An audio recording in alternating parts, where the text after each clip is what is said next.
All right. Phil, I'm going to let you take it away. Talk about what is consulting. I get to share my screen.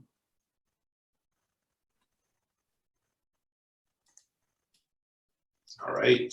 So thanks everyone for attending today. It's always nice to be speaking at SFU to fellow MBAs. So my name is Phil Cottery. I'm a senior customer value architect at Solonis, which is the company that leads process mining and execution management consulting. Today, I'd like to give you an introduction to what consulting is, looking under that black box, because I know that when I first was looking at MBA, people asked me, what do you want to do, Phil? And my two answers were international business and consulting, and I had no idea what those were, but they sounded cool. And they are cool, so I managed to do a bit of both. And so I want to drill down and show you behind the curtain a little bit about what consulting is all about. It's definitely not for everyone, but it's a career that's really rewarding and really provides all sorts of opportunities for people that feel it aligns well with what they want to do. I'll start with a little bit more about me. I mentioned about Solonis, so that is a consulting company. It's a tech startup consulting firm. So we're co-headquartered in Munich and New York. And so we're growing quite rapidly in North America. So I recently joined in January. My prior consulting experience has also been at KPMG in the Vancouver office. I worked in both the IT advisory and operation service lines, which are quite different, and we'll be going into what that means a little bit later.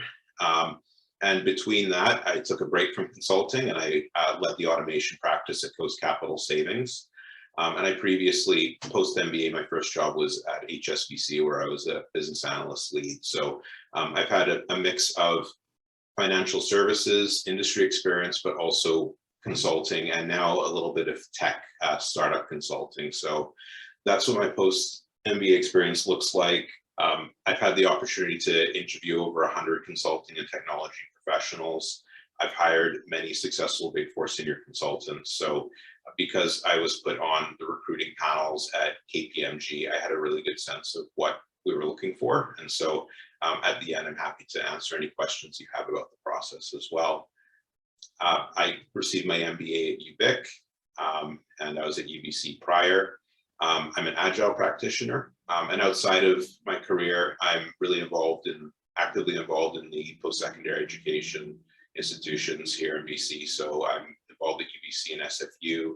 I'm a mentor and business mentor at SFU. And I also coach the BCIT JBC West team. So I always like talking to students that have similar aspirations, because my path to a consulting career was absolutely not a straight line. It's projected there as a straight line, and you'll find on people's LinkedIn profiles that it might seem like that, but really it was quite circuitous. So there's a myth that you have to be a 22, 23-year-old coming out of your Bachelor of Commerce to get into Big Four consulting. There are a lot of great consultants that start that route, but that's no means the only way. I started at UBC. I didn't even start with business. I did political science. And really a common thread when I look at my whole career is that I did things that I was really passionate about, interested in, or at least curious. So I was really fascinated about how the world operated through the political lens. I had aspirations to go to law school. In that 4 years, I realized about halfway through that business seemed like a much better fit for me. I minored in business, and really, though, I didn't have a whole lot of vision about how I was going to build my career. So it took a few years for me really to get some traction. I took some tech courses at BCIT and database systems that allowed me to land an entry-level role at a company called Homewood Human Solutions. So they're an employee and family assistant provider. And a little bit when it comes to careers, just happenstance. So by being promoted to managing a data services team, I was promoted at the right place at the right time, where the organization went through a major merger. It's actually 3 organizations merging. So we went through a lot of data implementation, system integration. So it was my first experience and exposure to working with external consultants, and also working in a more tech-focused role. So I got a good sense of what I liked about it, what would be challenging about it. And when I hit a bit of a ceiling in my career, I decided the best thing for me to do would be to pursue an MBA. I chose UVic because it was close to Vancouver, where I'm from, but I still had that away from home experience. I did my exchange in Costa Rica, so there's a particular exchange partnership that really appealed to me. And that's where I really started learning about what consulting was during my MBA. I made networking my #1 priority, or let's say top 2, because I recognized that while, I had things to offer from my past experience at Homewood, and I developed some technical skills and business skills, that I was amongst people that were very talented and very smart, and that the way I was going to differentiate myself was through networking. So that is a huge piece of what you need to do. And not just in terms of building your own career, but giving back and helping. So I really encourage that. And in this case, it really benefited my career because I managed to network and carve out an internship for myself at MNP, which is Canada's, or the largest Canadian-owned professional services company. So I was involved in putting together a request for proposal or responses to them, doing best practice research, working on client engagements. So I got a sense of what strategy consulting would look like, which is more high-level aligning consulting. When I exited my MBA, I landed a job at HSBC. So that's where I started really honing in my technical and financial skills. And through networking, and really not even looking for another job, but just by staying in contact with people, and opportunities opened themselves up to me. So I transitioned to KPMG. I really wanted to work at a Big Four. I felt that it would provide tremendous opportunity to get exposed to all sorts of different industries and different types of projects, which it did. And it allowed me to concentrate on automation and software as a service projects like ServiceNow. So I exited finally after 3 years at KPMG. The average shelf life or lifespan, or tenure is probably a better word, at Big Four Consulting is about 1.5 years. So 3 years was a little bit longer than most. And so I ended up being at Coast Capital Savings, leading that automation practice, thinking I may never go back into consulting. I enjoyed it. It was fantastic. But it really shows that the career path is not a straight line. You can't project everything. And my interests and my experience and the opportunity aligned really well at Celonis, where I'm back as a consultant, working on large-scale US-based financial services projects, finding opportunities to improve processes, close execution gaps, and make sure that companies are able to get to market much more quickly and efficiently. So what is a textbook definition of management consulting? If you look at management consulting, you'll find a variety of definitions. I think this one is fairly good. It's the idea that you're providing your third party, you're providing an independent voice, you're bringing expertise, you're providing advisory services, where you're helping an organization solve a tremendously difficult problem that requires that expertise, finding new opportunities, gleaning insights that you can share, and really enhancing an organization, and ultimately, in many cases, implementing solutions. So there are, in organizations, especially through big change and through big projects, there can be a lot that can get in the way: personal biases, politics, lack of subject matter expertise. And that's where companies pay consultants to come and step in and fill in that gap. And it can be for a very short period of time. So for example, I'm working on a project right now.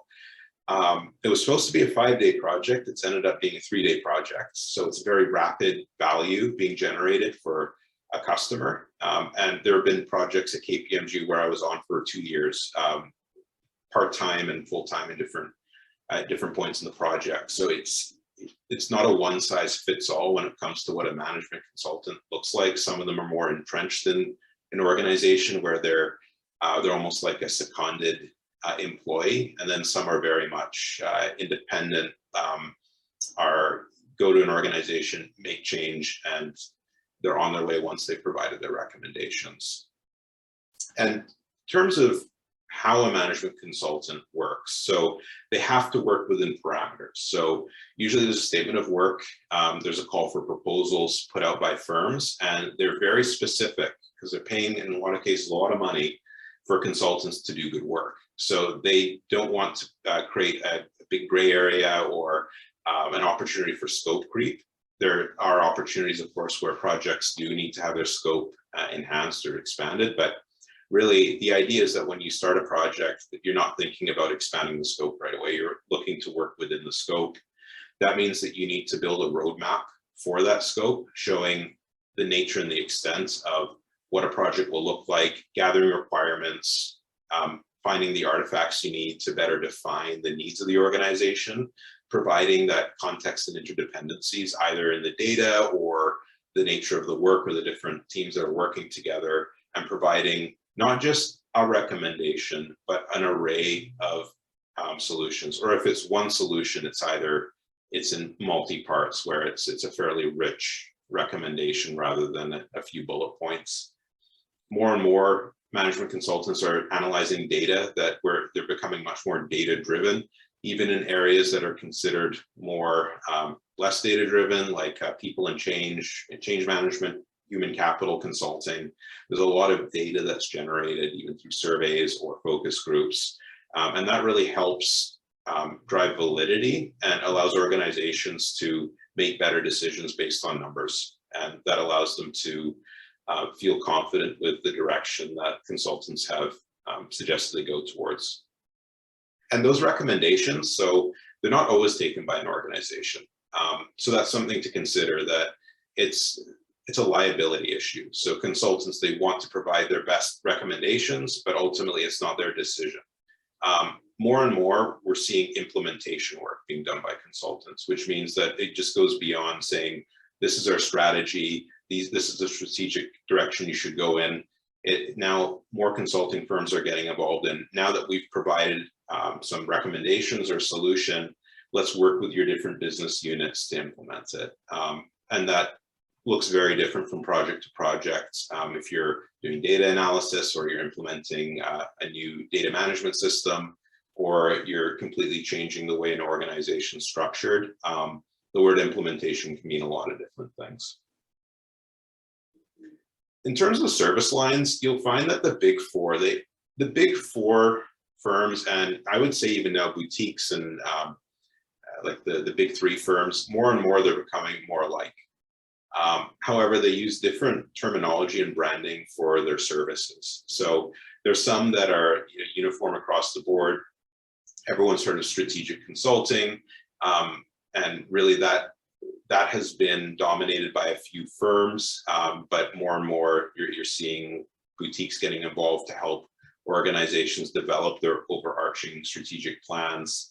The real, parenthetically, money is in operations after strategy, that you usually have an assessment project, but it's about implementing solutions where you're deriving insights from data, you're reconfiguring processes, you're finding efficiencies, cost reductions, reducing risk, providing less variability, enhanced monitoring. So that's the bread and butter of a lot of firms now.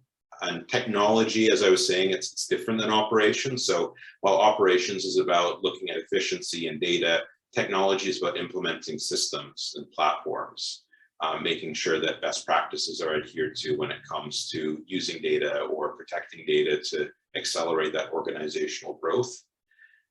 Human capital is an area that has grown exponentially because more organizations are understanding that it's difficult for people to change. And when an organization goes through a huge transition, a strategy change, then that's when human capital consulting can be invaluable to making sure that that change is ultimately implemented and accepted by the organization, and that it's the change that does the best for the organization. Risk consulting is another very hot area. Cybersecurity is a subcategory of risk consulting. So making sure that organizations are making decisions that are aligned with their risk appetite, because organizations, yes, they want to increase top line revenue growth, but organizations that are bigger, they tend to be cautious. So they want to make sure that they're protecting their financial and data and reputational assets. I like to look at, when it comes to what makes a great consultant, with what you need in terms of skills and knowledge, in 3 areas. So soft and hard skills, those terms are thrown out quite a bit.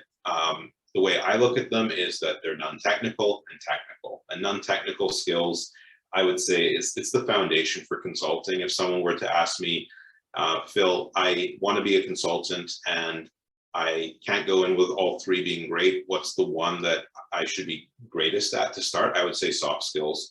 Your ability to work well with people, solve problems, understand frameworks theoretically, and ultimately the ability to communicate, invaluable. Like a consultant cannot be great without those things, or without developing those things over time. Technical training skills. So, I mean, those things are very important for certain roles. Organizations understand that people are not going to be specializing in everything when they graduate with technical skills. So it's something that ultimately it takes some time to figure out what hard skills you want to focus on. That's been the case for me, where I didn't even know what automation, like robotic process automation, really was at KPMG a couple of years back. So some of it's a discovery process before you really dive in. And then the industry knowledge. So having that context and understanding of an industry makes a difference when it comes to providing those insights and recommendations. You know, doing a change management project for, let's say, a higher education institution or a natural resources company or a financial institution, there will be core things that are the same, but without that, knowing that context, you're not going to be as an effective consultant. So building industry knowledge is really helpful and will allow you to specialize.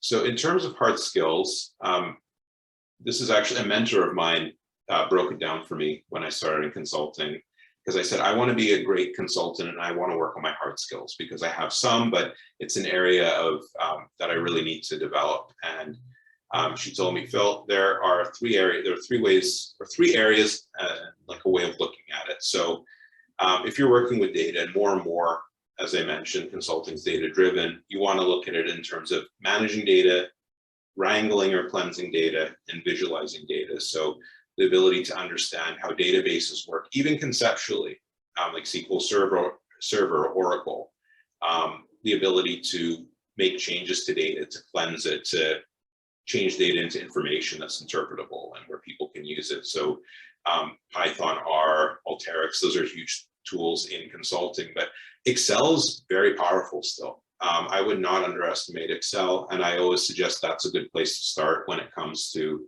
your data analytics skills. You can get a lot done just with Excel. And then another big area, and this is where I was exposed to it in consulting, is data visualization. So Tableau and Power BI are tools where you can put data on a screen in a way that's interpretable and visual. And that's like the work I do is an extension of data visualization and process mining. So I'm seeing more and more of this being a really important part of what people do. In terms of core soft skills, one thing I've learned in my new role is that you always need to be able to sell yourself. You can't assume that even if a customer has paid your organization for your services, they may not understand your value. So it's important to always think about how you can make sure that people understand the impact you're making, and that you make sure that you are recognized for the input that you've had and the role that you've had on projects. EI is a term that's been used quite a bit. It's become trendy. I mean, I think like one thing to consider when it comes to better understanding people's perspectives is I talked about taking a step back, like a consultant's a step back from the organization, the ability to do that one-on-one, to think about like, okay, in this moment, I may not understand where this person's coming from, but instead of trying to convince the person directly, maybe I can better understand where like their thoughts originated from or why they have a different perspective. So on a stressful project where you have deadlines, that can be really hard to continue to do, but so I consider it lifelong learning that way.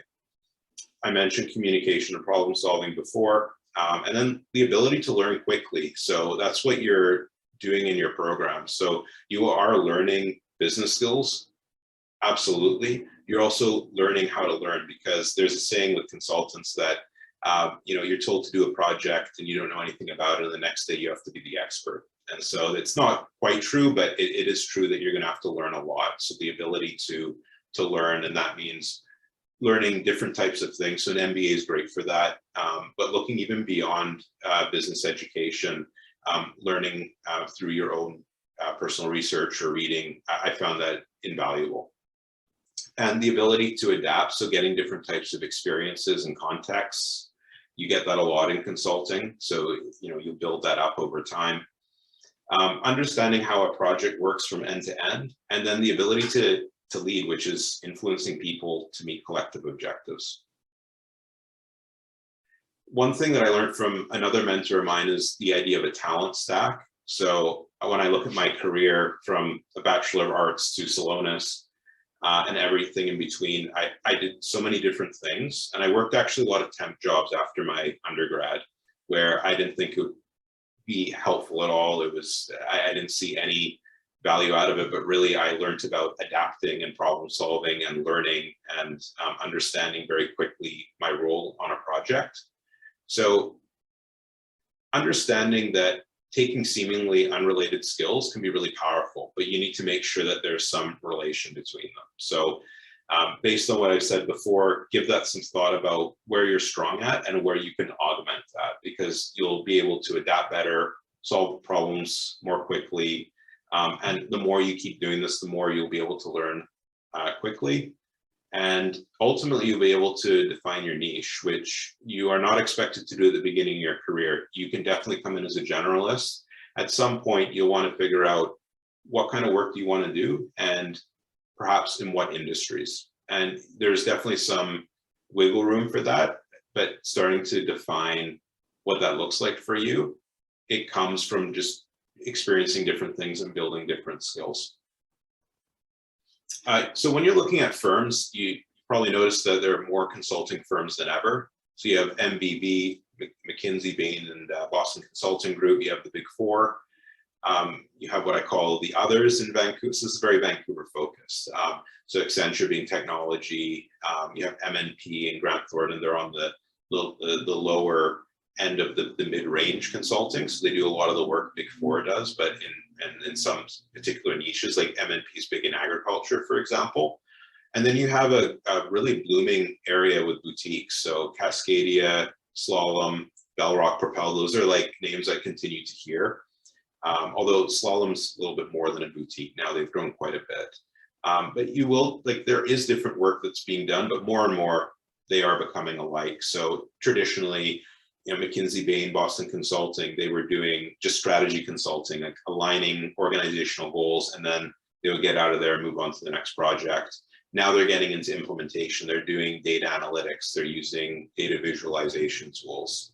You have Accenture that's getting into that. For years have gotten into strategy consulting, right? So it's not just about implementation, but it's about tech strategy. And the boutiques fill in certain niche needs or like parts of the local market that have been like demand that has not been met. So really when people ask me, what do you think is best? I think it's, there are advantages to everything. Like MBB, like I've never worked at McKinsey, Bain, or Boston Consulting. And at this point in my career, I wouldn't because of the lifestyle. But if you want to accelerate your career and have that big logo, by all means, like it's a great opportunity, especially to do more strategic consulting.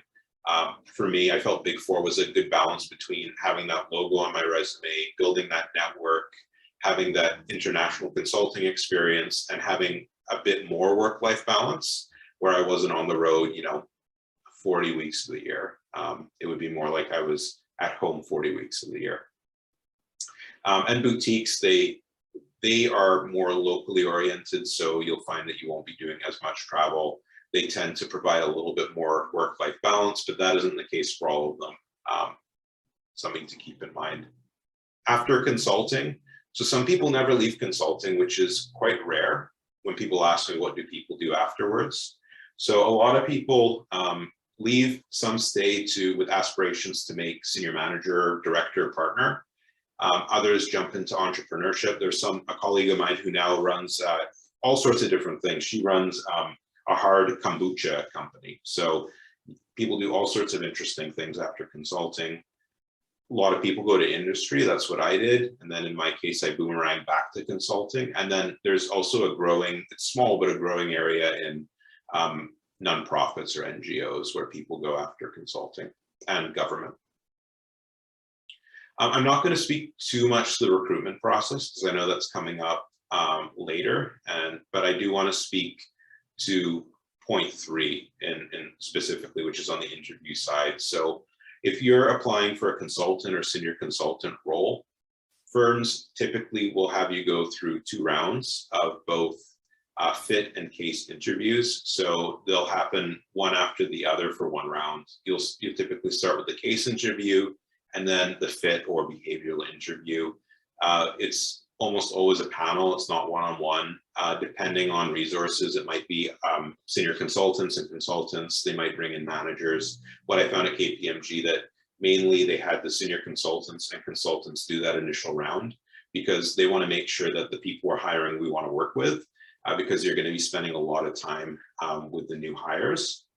And then if partners have time, they will try to interview for people that are going into those roles. In my case, I was interviewed by a partner, which is more of a fit interview.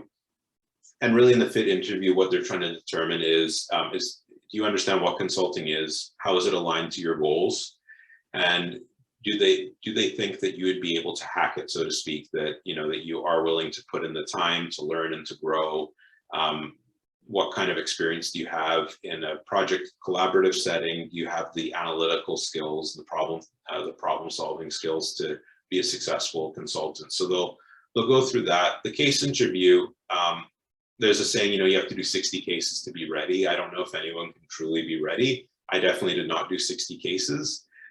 There are certain frameworks you want to take a look at. And there are online resources on YouTube. Victor Cheng is one where I just watched his YouTube videos and he's phenomenal at breaking down all the different types of cases. And he does it in a way that's actually really relatable and entertaining. So it's not super dry at all. So I think that's a good starting point. Join your consulting club. Find people that you like, peers that you can work with to do mock interviews. There are a lot of, the firms have a lot of example cases online. You want to look at which service line you're mostly interested in and then research the cases that are based on that, because human capital, there are no numbers on it. I once gave a human capital case interview and it was all theory, strategic thinking, while you look at operations and you sometimes have to crunch a lot of numbers without a calculator, and a lot of it is expected that you do it in your head. But the biggest thing is not to get to let's say the answer is 4.6. It's not about getting to 4.6. You could say it's 4.2 or 4.8. It's about the thinking. So it's really, you have to demonstrate that you have the consulting and analytical mindset of a structured case framework to get to an answer, rather than if you just happen to throw a dart in the dark and you got 4.6, but you had no way to justify it. The consulting firms don't care about that.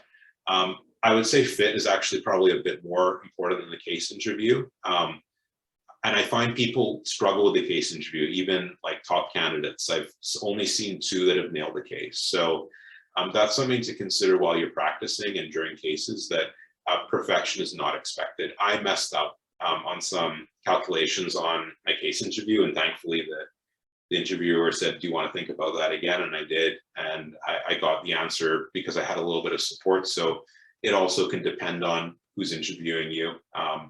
But it can be stressful for sure. But if you keep that in mind, knowing that basically there's no perfect consulting candidate, then hopefully that makes the process a little bit easier. So that's what I wanted to present today. I'm always happy to connect. I'm on LinkedIn. That's the easiest way to reach me. And I want to open up the floor to any questions.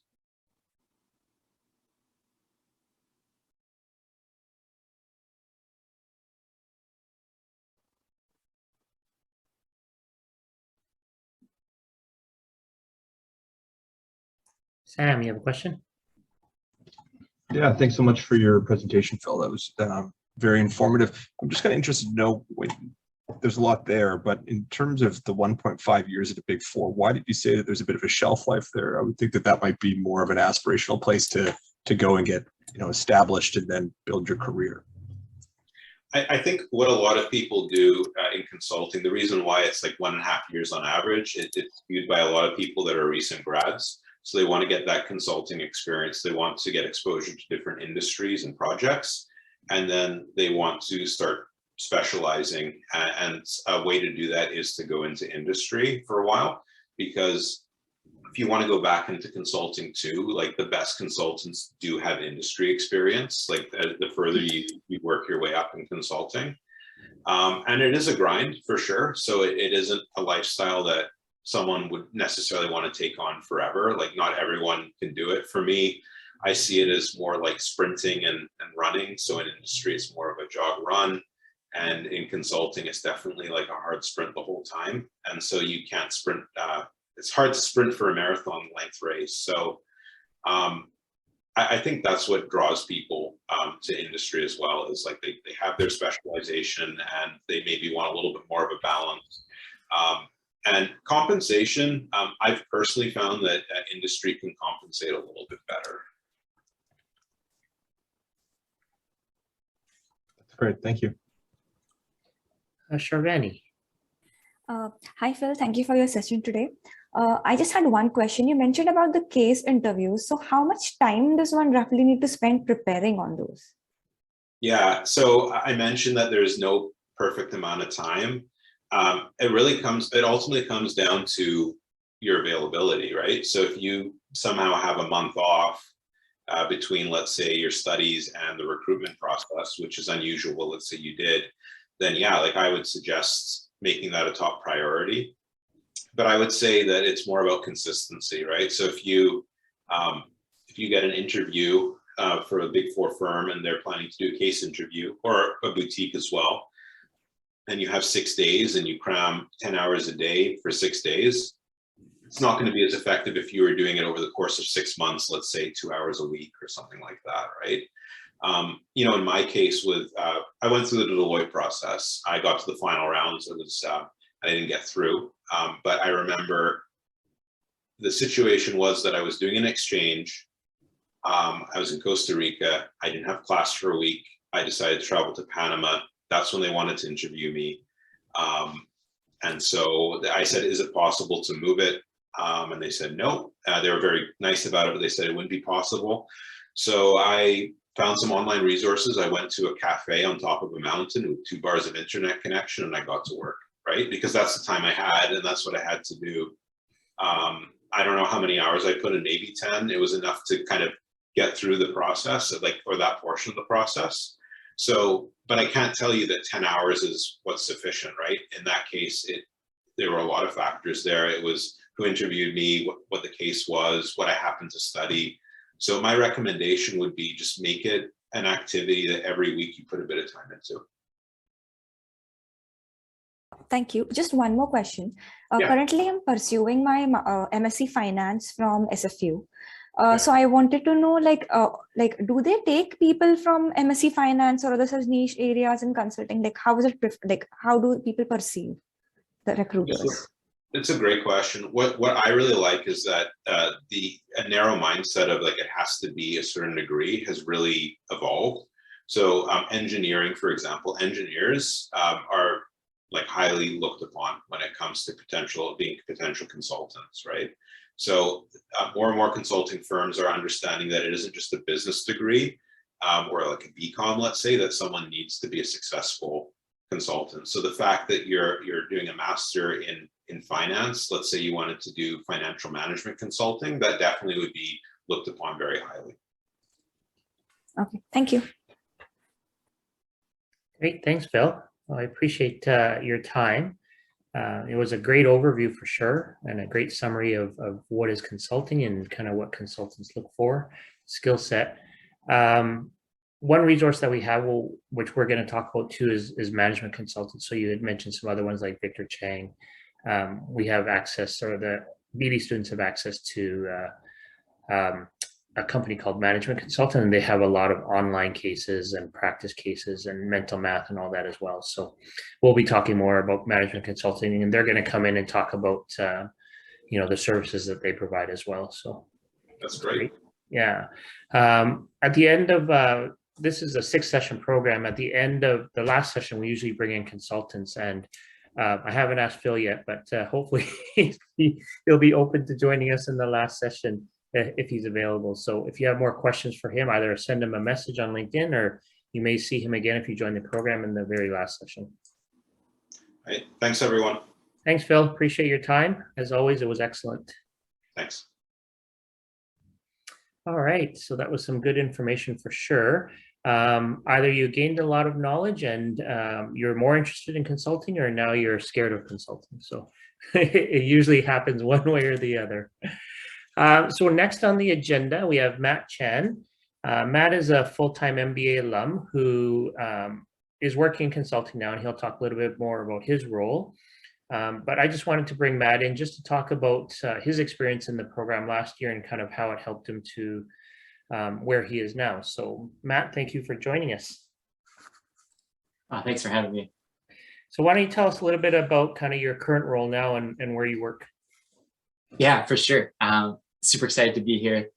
And right now I work at Slalom, which is a business transformation strategy and technology consulting firm. Globally, we've got about 12,000 employees, and our office in Vancouver started about 2019. And so right now I work in the strategy and operations practice within Slalom, specifically in more of the supply chain operations management consulting space. So started about 7 months ago there. I do come from industry. I worked at the Port of Vancouver for a couple of years in supply and demand planning, and then completed my MBA at SFU, and then transitioned into management consulting. And it's been a fun ride so far. Great. So you participated in the GMCC program last year. Just tell me a little bit about your experience in the program. Yeah, it was a great experience. Before the program, I didn't have any intention of going to consulting, but I decided to check it out. And it was probably the best decision for me to make that transition. I actually met a couple of my colleagues right now at Slalom through the program and got introduced to the firm through this program. So definitely in terms of the network you can build through, contacts like Phil and some of the professionals that come through the program is really great. And then also I really enjoyed in terms of the, and I know we'll go through this in the next 6 weeks, but in terms of the logical thought processes that the program teaches you. So whether it's more quantitative or also more the soft skills within an interview process, I still use these skills on a daily basis when I'm working with my clients. So it's still very relevant. And I felt really well equipped after the program to enter the field. Great. Yeah, so Matt talked about networking. We try and bring in a consultant every session just to talk about a certain topic. And then, as I mentioned at the end, we try and bring in 5 or 6 consultants so everyone in the program can network as well. So Matt, what do you think, or what would you say is the highlight of the program for you? Yeah, I really enjoyed being able to be paired with another team member within the program and getting that live case feedback. So I think the last time I did it, we had going through a case together and then getting feedback within a group. So it's that real-time feedback that you can get, and then you can apply that to the next week. And so through that practice, and I think what Phil mentioned, really it's an iterative process where you continue to build on those skills. And so you go through a full case, you go through kind of the structured approach in terms of analyzing the problem, making recommendations, and then you really put yourself in the client perspective and see what they really need. And so taking that, and also some of the learnings from different courses through your MBA, whether it's a strategy course or a marketing course or a human resource course, able to bring all that into the program in terms of a case study and apply that, and then continually progress was my favorite part. I think, like Phil said, there's a bunch of people from different backgrounds too in the program, so you're able to kind of share ideas and kind of work collaborative on some of those approaches. That's what I learned and really enjoyed. Great. Did you feel that GMCCP helped you in terms of getting your foot in the door with Slalom? Yeah, for sure. For sure. Definitely opened the door for me. I met some of the directors through the program, and I actually didn't know Slalom as a company before GMCCP. So definitely opened the door there. And I still actually have a lot of those contacts in my network still. So I think for sure going through the program, whether you're specifically going to consulting or maybe you want to go on a different path, but the transferable skills, I would say, within this program is definitely a plus and a bonus you can carry in different industries. Great. Did you have to do a case interview for Slalom? I can't remember. I didn't. I was definitely preparing for one. I think it depends on what level you come into in Slalom, whether you're more senior. I think there's a case interview, but resonate with what Phil said earlier about fit. And so I had about 3 behavioral and also more of a alignment on cultural fit too, in terms of the program and also the firm as well. And so they saw fit there, and a lot of skills you can learn on the role in terms of your client engagement, but no case interviews for me. You got lucky. Yeah, I did. I know, and you touched a little bit about career interests outside of consulting. So I know, the program is focused on students who are interested in consulting, but I know, when I speak to employers, there's a lot of employers who actually use the case interview now as part of their hiring process. Do you feel that just the kind of the tips you've learned in the program, you think it would help you if you ever decided to move out of consulting into different industries? Yeah, for sure. I think that's a great point, Doug. Specifically on presenting to whether it's a group setting, an individual setting, or to senior leadership, being able to hone in on those skills and carve those kind of soft skills I learned through the six week program with GMCCP was fundamental. I think as we move up in an organization, you're going to get more exposure to kind of C-suite and executive level. So having that confidence and building that, I think is transferable, and it's good to start early with that skill set too. So definitely, Doug, I think it's a big help. Great, thanks. So that's all the questions I had for Matt. Does anyone have any other questions for him about his role or the program? Ask him questions about his experience in the program. I have a question. Hi, I'm Hi, Danielle. I'm a fellow career advisor here for the part-time MBA. So on behalf of some people I know who are here, I'm curious, even if someone wasn't necessarily interested in going into consulting per se, would this be a good program to learn the sort of case methodology and gain confidence in problem solving, etc.? How would you describe the experience for that person? Yeah, for sure, Daniel. I think that's a great question. And I'd say for sure, in terms of case interview, a lot of the frameworks you can apply outside consulting. So whether it's a decision tree analysis, you're looking at different solutions to a complex problem, distilling that into a 1 or 2 line recommendation. I think that is really great in terms of whether you're going into consulting or just kind of broader within the business world too. And so a lot of these frameworks, I'd say, are essential, I would say, in terms of becoming a business leader as well. And so I'd come in with like that open mindset and say, what kind of frameworks can I pull? What kind of nuances can I take from this program and apply it to a different industry as well? So having that approach really helped me. Thank you. That's great, Matt. Appreciate it. Of course, of course. Adabola. Hi, Matt. Thank you very much for the presentation. It was real good. I just wanted to ask, like, you've been at Slalom for 8 months now. Do you think there are specific capabilities that your experience there so far has been able to like bring out in you or help you hone on? Are you talking about capabilities within the firm or just personally? Yeah, I think there's, I've learned a lot. I came in with a kind of supply chain background, but within strategy and operations, I soon realized there's so many different ways you could take your career in terms of different capabilities we offer within strategy and operations. So one of them is operating model design. So being able to kind of revamp the entire operating model for an organization. You have financial management analysis too.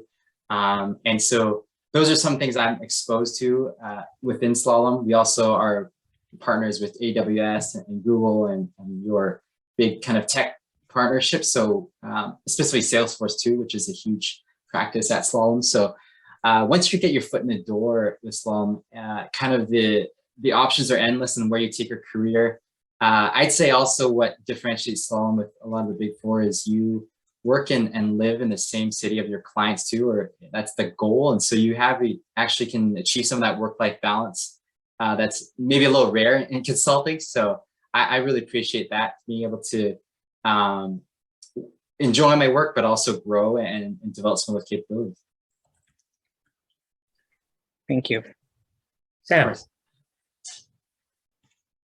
Yeah, thanks on that. Just wondering, in terms of when you're in your MBA process, how much case did you actually do that? And do you feel like that was necessary to step into the GMCCP program, or is it fairly just, you could step in and go?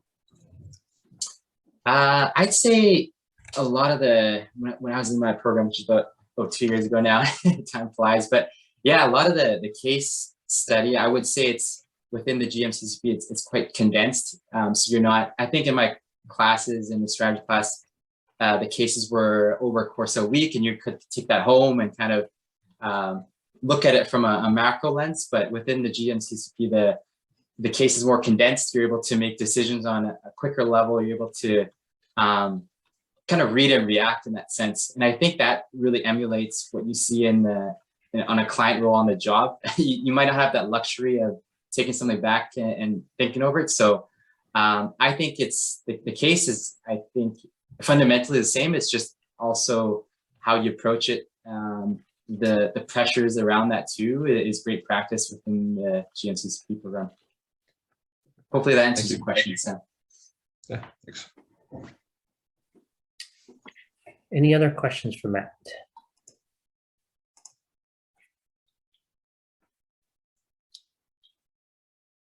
No? Well, great, Matt. I thank you for coming in and sharing your experience in the program. Hopefully it sheds some insight into what it's like. Awesome. I'll just throw my contact information, LinkedIn, in the chat. So feel free to connect if you have any more questions, and happy to help, and good luck, everyone. Thank you. All right, so the next portion of the program is Matt Martell, who is going to be the facilitator of the program. Matt and I have we started this program 4 years ago, and Matt's kind of the facilitator. I'm kind of behind the scenes organizer. So Matt kind of will lead you in terms of giving you the strategies to be successful in the case interview, and other frameworks as well that you can use, not only like as Matt Chan had mentioned, but not just in consulting, but in other areas of business as well. So Matt, do you want to take over? Great. Thank you very much, Doug. Hey, everyone. Thanks for coming in today on a Wednesday afternoon. My name is Matt Martell, and I'm just going to give you a brief overview, a bit about my kind of background and history here. And you'll actually find it's not that different than Phil's. We actually both did a BA in political science. Coincidence or not, I'm not too sure. But my actual first career started off in professional cooking. I became a Red Seal chef first, but decided that, you know what, wasn't quite the right career path for me. So I decided to get out of there, went back to university, started off in Mount Royal, ended up at SFU, did some internships with Scotia McLeod. I thought this would be kind of a fun place, you know, getting into finance would be an interesting area. Unfortunately, 2008, when the financial crisis hit, and that pretty much ended any hope of a career in finance. So I had to pivot and shift a little bit. Worked for Disney for a bit while I was spent a year in France, and then started to go on exchange there as well. Had a really good time, got a little bit of a chance to get out there and see the world. But then all of a sudden it came back to the point where I needed to get a job. So my actual first job was with a small software company. We specialize in decision sciences, or we help organizations make better decisions, kind of quasi-consulting, kind of quasi-advisory services. Mainly what we focused on there. learned a lot in there, worked a lot in sport and business and other areas like that, which were quite interesting. Lots of high stake decision processes. But unfortunately, it wasn't quite, the company didn't quite pan out as we'd hoped. So I started to look for a new career or new idea. And that's actually when I got into teaching. Somewhere along the way there, I became a CPA and a CMA as well as that, and then got into actually teaching at SFU. So I taught in a bunch of different areas, from strategy, case analysis, accounting, teamwork, and collaboration. I was kind of one of those jack of all trades people that could pretty much, they could put me in anywhere. And I taught a whole variety of different courses. For about 6-7 years, I taught at SFU. And over the last about a year, I started another career change. And this is when I actually went back into more of a consulting type role. My new company that I work for now is called Mira. We're a small boutique firm.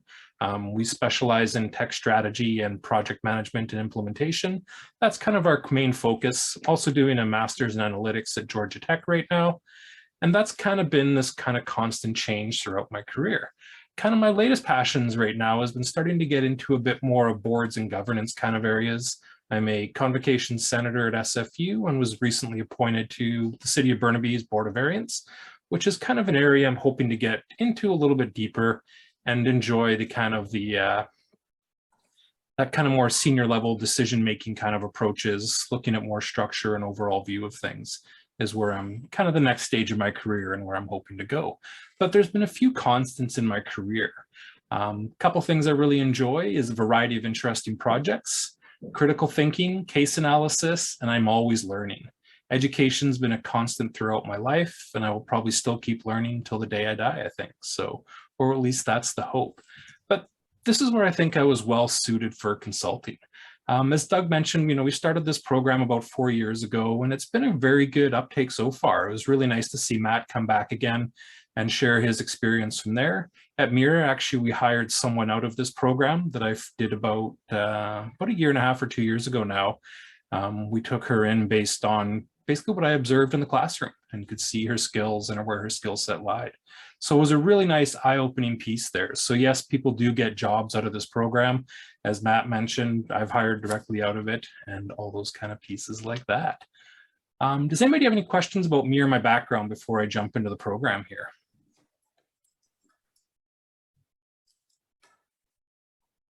No, perfect. All right. So overall, the program is going to run over a course of several weeks. What we're really trying to do here is we're trying to build up your skill level so that you're ready for the interview. And it's going to be not a linear process where you get slowly better each week. Sometimes there's going to be some quick gains, but a lot of times it's going to feel like you're in a bit of a lull. So you're going to have to try and find and use strategies and different techniques to help keep yourself motivated to get better. And one of the best ways you can do that is pairing up with a few people and practicing your case interviews. So in this program, we're hoping to get you just basically ramping up and moving along. The program's not long enough to run to really give you that fully developed skills. We're only going to have about 6 sessions. In comparison, the undergrad program of this, they run throughout the summer. They complete about 20 different sessions. They have to complete minimum of 40 case interviews. So they put a lot more time into that. Unfortunately, you guys don't have that kind of availability, as well as you also come with a bit more experience and background in this. So we feel we can kind of hand it off to you to let things go and keep things running along the way. But what we are going to provide here is the resources. Phil had mentioned a few, like Victor Cheng and Doug had mentioned Management Consulted. Management Consulted is the free resource we give to you that comes through SFU. It's a fantastic resource. In the first session, we'll walk through it in a lot more detail, a little bit about what's out there and really help you get started so you can get up and running. But keep in mind, Victor Cheng's got some great free material, but he also has a paid service. And if there's one thing I can caution you on is don't jump in right away into a paid service. A lot of the information is available for free. So you do get some incremental value, but you'll probably find Management Consulted will meet most of the needs that you require. But at the end of the day, it's going to be your hard work, practice, and discipline that really gets you ready for that interview. There's no one here that's going to be able to motivate you beyond yourself. It's going to be your hard work and effort that's really going to get you throughout the program. And so we're going to start off with an introductory session on April 6th. This will be to introduce you to some of the tools and resources you have available. So really for those of you that want to get a head start or you're already starting to apply for jobs, this is going to be one of those places where you can start to use the resources and the tools, get that practice going, because many of you might already have a career lined up or job prospects lined up, and you need to start that practice early. After the introduction session, we'll actually take a break while you guys are on your breaks, as well as get things going throughout the first couple weeks of the semester. And then we'll pick up again in early June, where we'll do weekly sessions on Tuesday nights, roughly from 6 to 9. But the first session is actually going to be a longer day on a Saturday. This is where we want to take a bit more time and get you doing some live practices of your cases. So on Saturday, June 4th, that'll be our first session from 9 to 1 once we return from the break. And then the final session will be a bit of a wrap up. We'll bring in a bunch of consultants from industry, and you'll do some small breakout rooms and panel discussions around what their careers are like, any specific questions you might have for them. And hopefully we can take you through the program fully that way.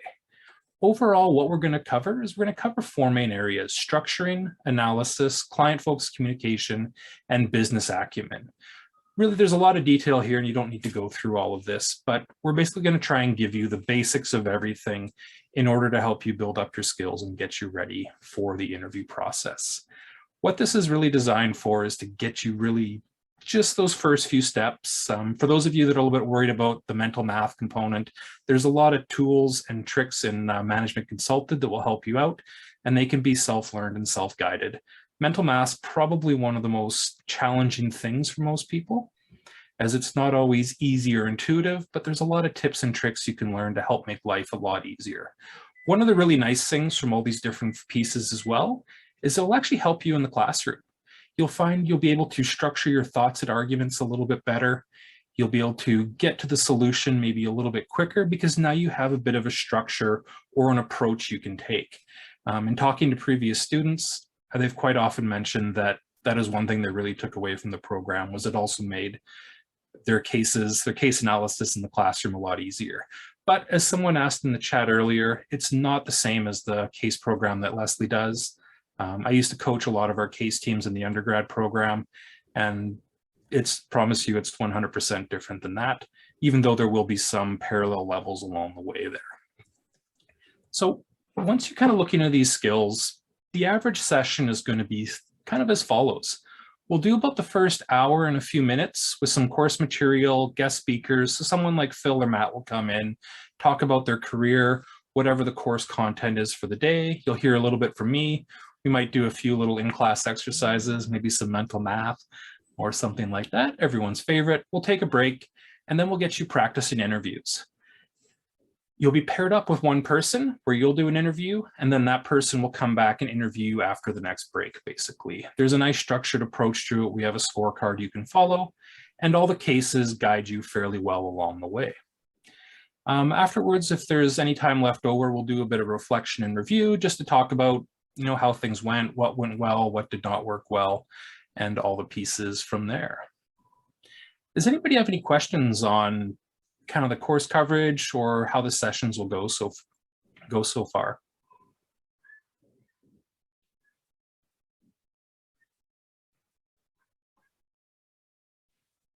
No? All right.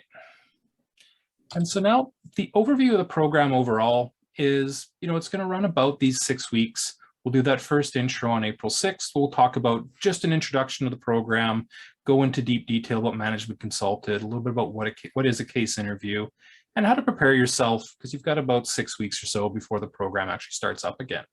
And then the next 4 sessions will focus on kind of those 4 main areas, and we'll get you working through the different challenges and different problems and the different cases. They'll progressively get a little bit more detailed. And as we get a little bit closer, we'll know who our guest speakers will be and a little bit more clarity on what their exact topics will be. And then finally, the wrap up at the end there is pretty much the program in a nutshell.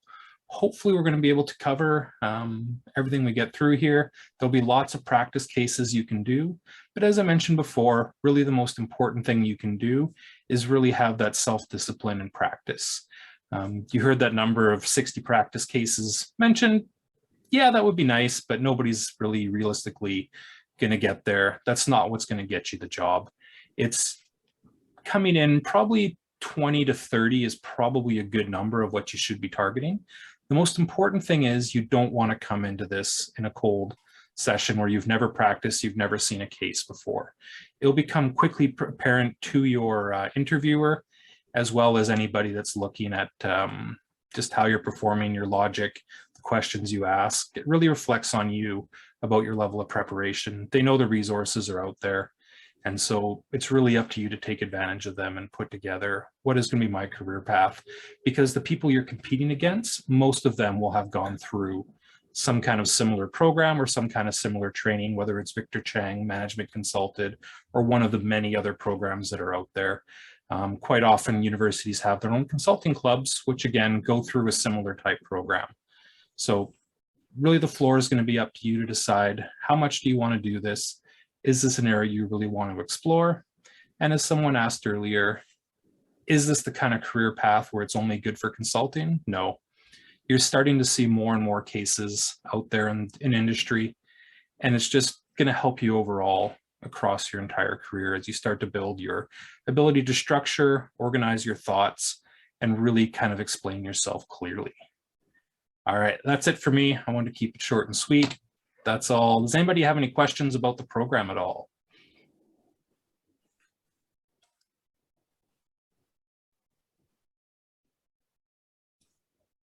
Sam. Yeah, thanks again, Matt.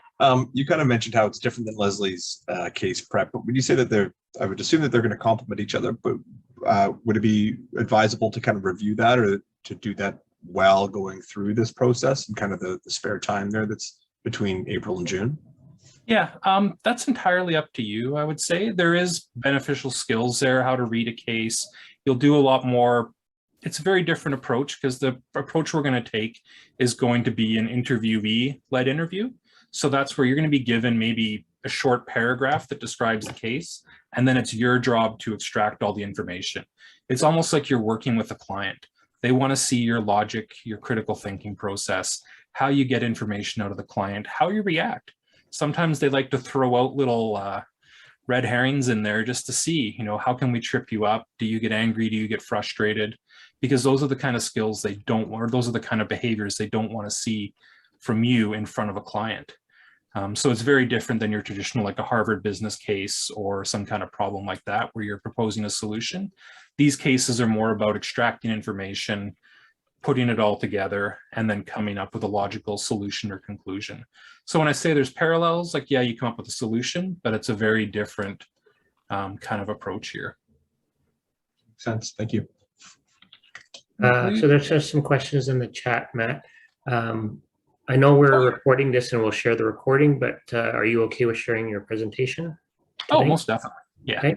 Another question from Carrie is, how much work or time in between sessions would you recommend? Yeah, I would recommend you try and do 1 or 2 interviews outside of the program a week. So, it's about 40 minutes or so per interview. So if you partner up with somebody, each of you does 1 interview, you practice with each other. If you can do 1 or 2 of those a week, that's going to make your life a little bit easier. And you will need to prep a little bit before each session, maybe a half an hour at the most. You're just going to be given a case ahead of time to read and review, because you're going to be take on the role of the interviewer while the other person is being interviewed. So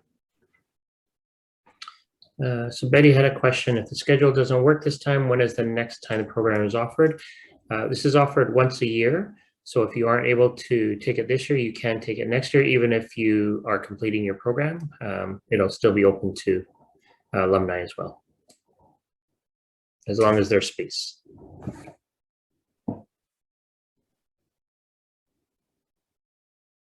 Any other questions?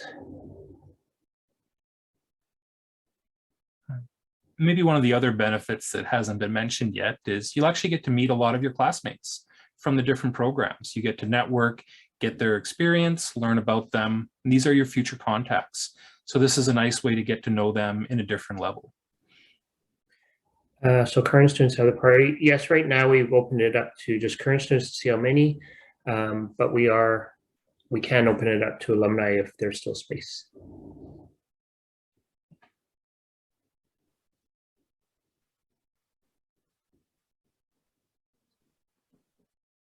Okay, so Carrie, good question, as it's a segue into my part, which is the application process. So Matt, do you want to stop sharing and then I'll share my screen? Betcha. Thanks, everyone. And I'll stick around if anybody has any questions afterwards that come up. Okay, so how do you apply for the program? Not difficult. What we'll do is I'll send all the participants the questionnaire that you need to complete. I'll just share my screen of the questions that you'll receive. So here's the questions, and I just want maximum 2 pages. So why are you interested in joining experience and anything that demonstrates your leadership skills, communication skills, give an example of when you used, sorry, I'm getting some pop-ups here.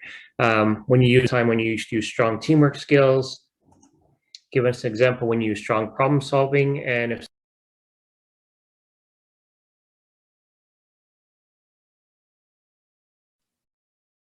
Doug, you're muted. I don't know if I didn't hear you there. so the deadline is going to be Sunday, March 27th at 11:59. The committee will review all the applications within 2 days, and then you'll be informed within a couple of days whether you're accepted into the program. So I will be sending out this questionnaire to all the participants. Any questions on that? Oh, did not everyone see my screen, or did it get cut off there? Matt, can you see that or no? No, we couldn't see the screen. Oh, sorry, it got my. There we go. My apologies. So those are the questions that you will receive in an email from me.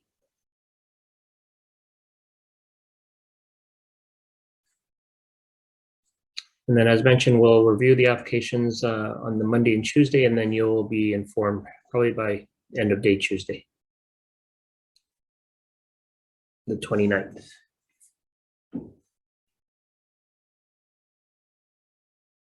Any questions on the application process?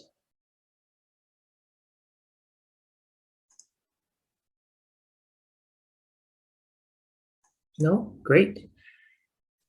Any other final questions before we end tonight?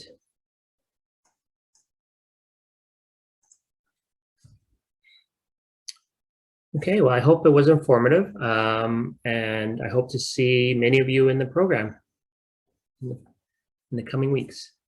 Thank you for joining us this evening. Appreciate your time.